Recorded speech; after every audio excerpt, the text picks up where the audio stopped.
আসসালামু আলাইকুম, সবাই কেমন আছেন? একটা জিনিস দেখানোর জন্য ভিডিওটা করা, সেটা হলো আমার এক শ্রদ্ধেয় বড় ভাই। উনি ছোটোকাল থেকেই ওনার গাছের প্রতি অনেক প্রেম। তো উনি বাংলাদেশে থাকতে অনেক গাছ রোপণ করছে, কিন্তু কোনো দিন ওনার গাছ আর হয় না, ছোট ছোট চারা আর কি রোপণ করছে।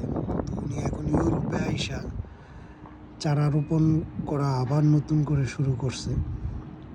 তো প্রচুর পরিমাণ চারা রোপণ করছে, কিন্তু ওনার গাছ আর হয় না।